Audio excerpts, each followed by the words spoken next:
Merci beaucoup.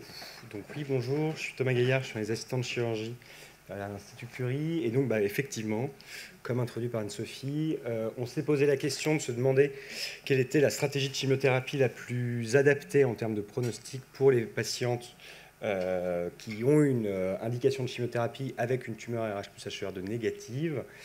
Et pourquoi un chirurgien? Parce que finalement, c'est nous qui les voyons initialement, et que cette discussion, elle est quand même prise et par les chirurgiens et par les oncologues médicaux, et que quand on conseille aux patientes une stratégie, donc toute l'équipe, c'est quand même bien que l'ensemble des praticiens soient au courant de ce qui va se faire.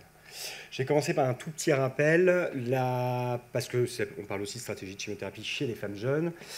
C'est une étude 2012 un peu ancienne. La valeur de l'âge jeune en termes de facteurs pronostiques était une question assez compliquée parce qu'on a beaucoup d'études et beaucoup de données qui nous montrent que les patientes jeunes, c'est-à-dire de moins de 40 ans, ont un pronostic qui est plus défavorable que les autres patientes. Donc là, je vous ai mis des courbes de Kaplan-Meier, mais il y a beaucoup d'autres données multivariées qui le montrent. On peut voir que dans l'ensemble des cancers du sein, c'est le cas. Ici, dans cette analyse en sous-groupe, on peut voir que ça est en plus le cas, ça semble être un peu plus le cas dans les tumeurs RH+HER2 négatives. Et en tout cas, si ces patientes ont un plus mauvais pronostic, c'est aussi probablement parce qu'elles ont initialement des caractéristiques cliniques, c'est-à-dire des tailles de tumeurs et des atteintes ganglionnaires qui sont plus graves initialement, et également parce que les caractéristiques de l'immunohistochimie de leurs tumeurs sont effectivement également des tumeurs qui sont plus sévères. Je vous ai simplement rajouté une diapo avant de commencer sur chimiothérapie néoadjuvante versus adjuvante, sur la prescription des tests génomiques, parce que donc, quand on va se poser cette question, est-ce que les patientes jeunes sont des patientes à plus haut risque? Est-ce qu'on va donc considérer l'âge comme un facteur en lui-même qui va nous faire prescrire de la chimiothérapie? Est-ce que le fait d'être jeune, même si l'ensemble de vos caractéristiques cliniques et immunohistochimiques sont plutôt favorables, va nous pousser à faire de la chimiothérapie? Là, on est en situation adjuvante, parce que c'est la prescription de tests génomiques. C'est une revue de 71 études, c'est de la pratique clinique qui montre que finalement les patientes, que ce soit dans les études, représentent assez peu, les patientes jeunes, représentent assez peu de monde dans les cohortes de patientes à qui on prescrit les tests génomiques. Donc là, sur les 561, un peu plus de 560 000 patientes, on retrouve à peu près entre 3 et 5% de celles-ci à qui on prescrit des tests génomiques. Et ces résultats de tests génomiques sont plus souvent intermédiaires ou hauts, et donc indiquent un peu plus souvent une indication de chimiothérapie adjuvante.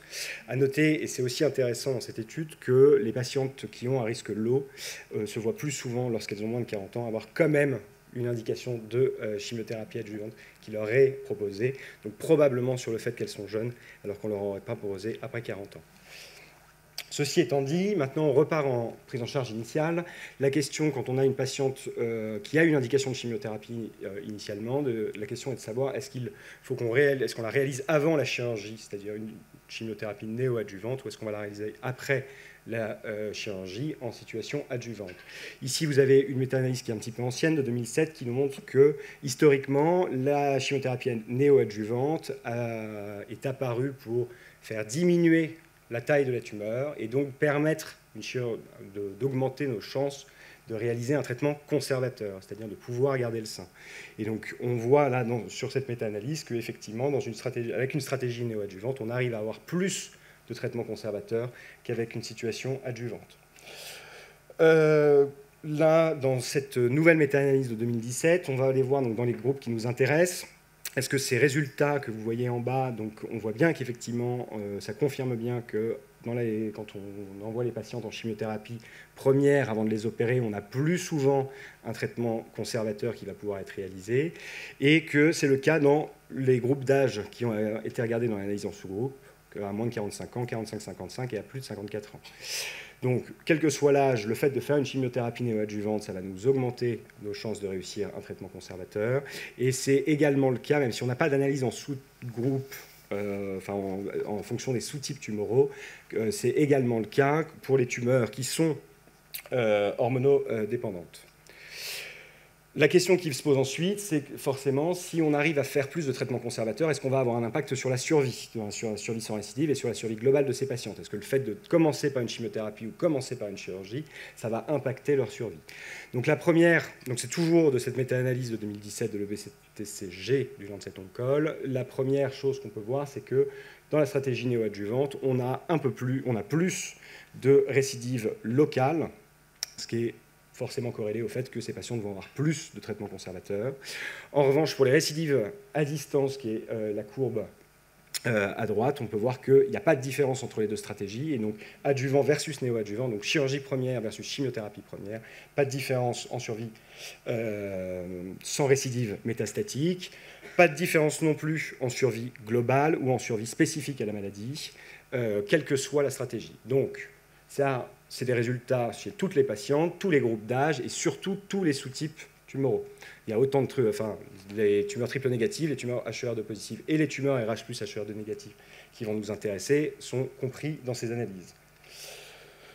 Là, on est dans les supplémentales de la même étude pour voir si dans les récidives à distance ou dans la mortalité, il y a une différence pour nos groupes d'âge. Je vous rappelle qu'on a essayé de se fixer là sur les patients jeunes. Les patients jeunes n'ont pas de différence non plus en survie, c'est-à-dire qu'on choisisse donc sans récidive métastatique ou en survie globale, qu'on choisisse une stratégie de chimiothérapie première, une stratégie de chirurgie première, pas de différence selon cette méta-analyse.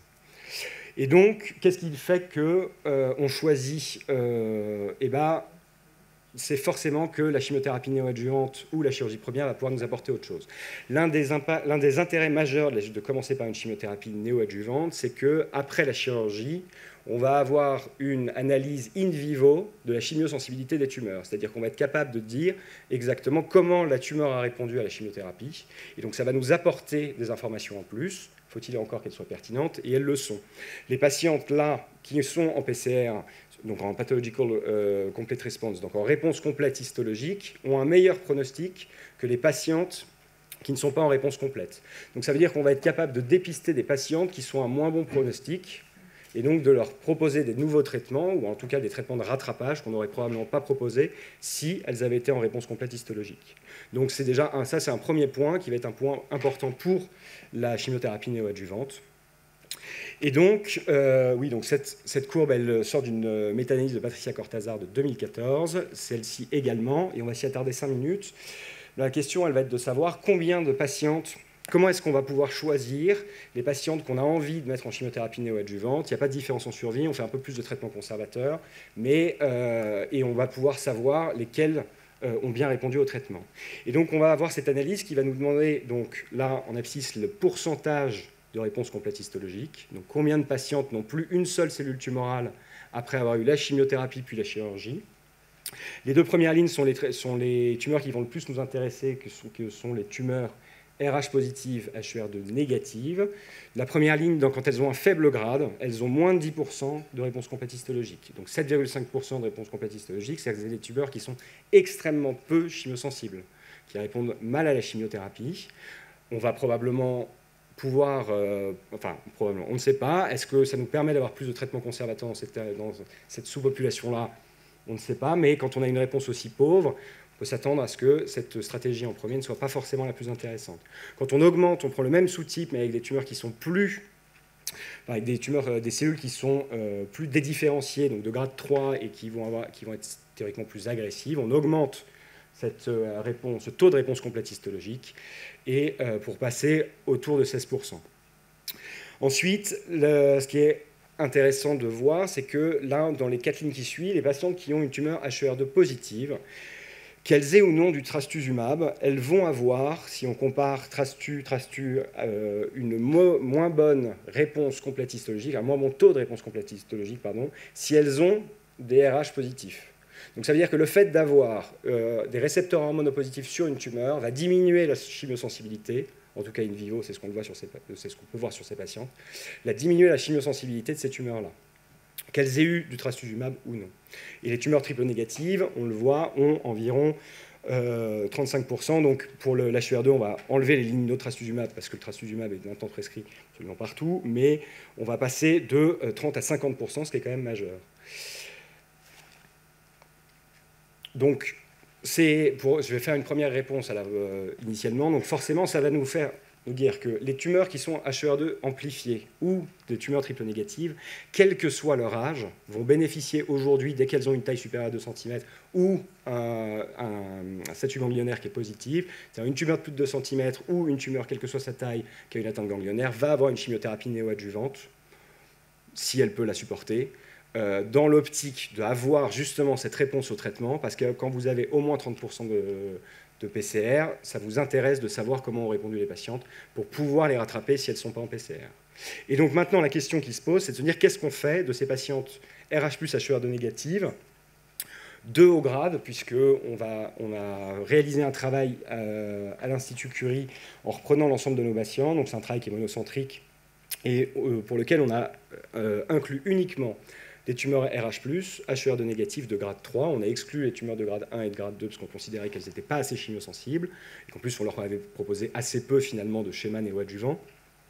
Et on a comparé ces deux groupes. On a 177 patientes qui ont eu de la chimiothérapie néoadjuvante, 489 qui ont eu une chimiothérapie adjuvante, et on a cherché à les comparer.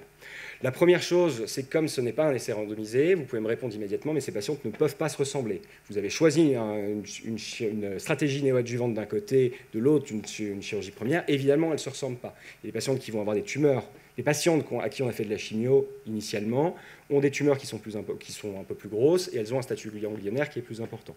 Donc on a fait je ne vais pas le détailler, une analyse, on a pondéré l'ensemble de nos résultats par un score de propension qui permet de limiter un petit peu ces biais de sélection, qui permet de rendre les groupes un peu plus comparables, même si ce n'est pas du tout aussi robuste qu'un essai randomisé. La première chose qu'on peut voir, c'est que, donc là c'est des analyses univariées, c'est des Kaplan-Meier. On peut voir qu'on a comparé ces deux groupps, c'est après une pondération par un score de proportion. C'est pour ça que vous ne voyez pas de table de risque avec le nombre des patientes en dessous. Vous pouvez voir qu'en survie sans récidive, donc il prend l'ensemble des événements, il ne semble pas y avoir de différence. On a l'impression qu'il y a une différence en faveur de la stratégie néoadjuvante chez toutes les patientes en survie sans récidive métastatique, et pas de différence en survie globale, ou en tout cas, c'est limite. On a ensuite cherché à voir s'il y avait des interactions qu'il pouvait y avoir entre d'autres facteurs. Donc, on en a retrouvé. L'intérêt de ce plot, c'est de vous montrer ce qui se passe quand on regarde la survie sans récidive, ici, en fonction des différents groupes de traitement. Donc, adjuvant, c'est quand la stratégie adjuvante est la meilleure, elle part à droite. Quand la stratégie néoadjuvante est la meilleure, elle part à gauche. On a fait des interactions, ce qui signifie que quand une variable interagit avec la survie, ça signifie que l'effet n'est pas le même en fonction des critères de la variable. Je m'explique. Ce que je vous ai encadré en haut, on considère que les patientes qui ont moins de 40 ans, elles ne vont pas bénéficier de la même manière de la stratégie de chimiothérapie sur leur survie.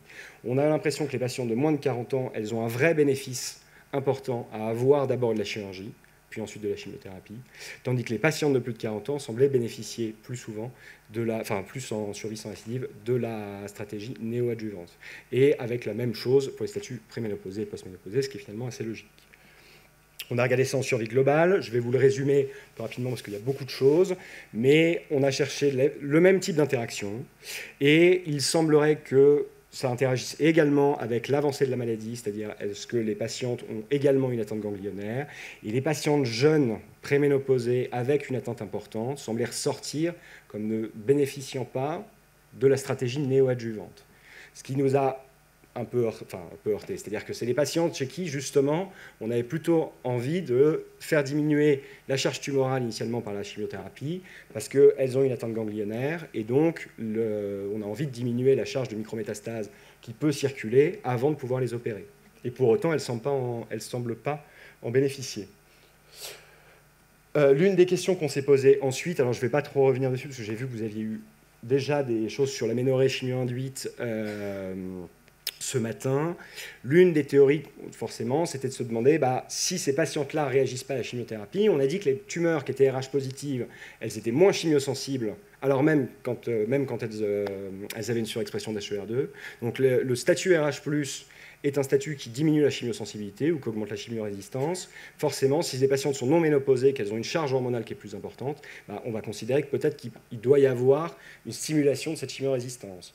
Donc, cette étude-là qui montre que les patientes en aménorrhée sous chimiothérapie ont un meilleur pronostic que les patientes qui ne sont pas en aménorrhée, de la même manière que vous avez parlé juste avant du fait que l'ajout de la LHRH peut augmenter le pronostic des patientes à haut risque quand il est ajouté à la chimiothérapie.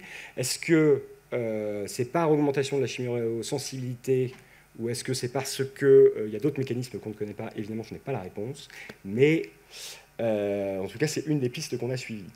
Donc, en conclusion, donc la première ligne, c'est ce dont je viens de vous parler. La question qui nous habite un petit peu en permanence en réunion de concertation pluridisciplinaire, c'est de savoir quelle stratégie on va choisir chez une patiente qui est jeune, qui peut avoir un traitement conservateur, donc sur laquelle on ne va pas gagner un traitement conservateur, qui a pourtant une atteinte ganglionnaire initiale et qui est non ménopausée. Est-ce qu'on va lui proposer une chimiothérapie néoadjuvante? C'est-à-dire qu'on sait qu'on va pouvoir lui garder son sein. On ne sait pas si elle va avoir un meilleur pronostic en lui mettant une chimiothérapie qui potentiellement ne va pas fonctionner sans réponse, c'est-à-dire qu'on peut lui faire perdre 4 à 6 mois, ou est-ce qu'on va lui proposer une chirurgie alors qu'il y a une maladie micrométastatique qui est déjà en train de se promener.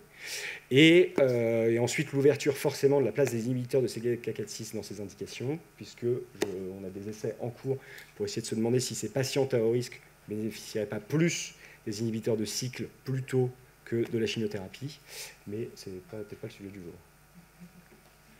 Voilà, je vous remercie.